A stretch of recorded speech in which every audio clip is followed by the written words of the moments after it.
Hi, this is Suchadatta, SST teacher teaching class 9 history, and the name of the chapter, The Pastoralist in the Modern World. While moving on the road, have you seen some cattle herders? Have you seen flock of sheep? And have you wondered how they keep account of such big number of sheep? And there are people walking at the back who just seem to be very careless, and it seems like it's a normal job. Well, we are going to talk about these cattle herders and where do they move, or where are they going, where are they coming from, what are their occupations, and what actually are they exactly doing on the road. So, before I start with the chapter, let me make you familiar with the new words that you are going to see in the chapter. The first is nomads. Nomads are in fact those people who keep moving from one place to another in search of livelihood.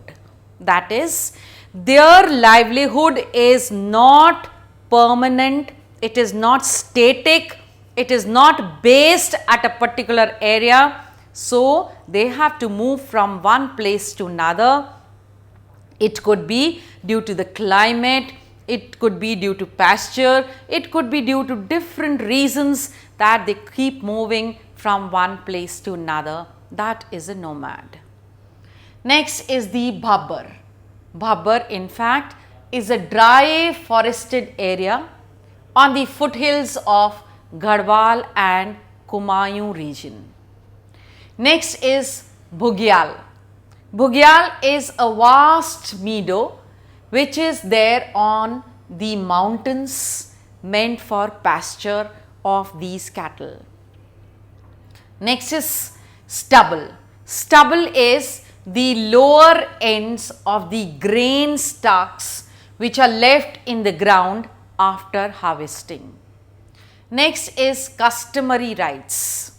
Customary rights are those rights which are enjoyed by the people as a custom, tradition, or as a birthright. It is that the people feel that this is my right, this is my law, because I have been enjoying it since centuries or since generation. That is customary rights. Well, before I start with the chapter, you must know that there are certain cattle herders in various parts of India. They have their own tribe names and their own occupations, and we shall be talking at a length about various tribes which are found in India and where exactly they go in winters and in summers. So, I continue with this beautiful story in the next clipping.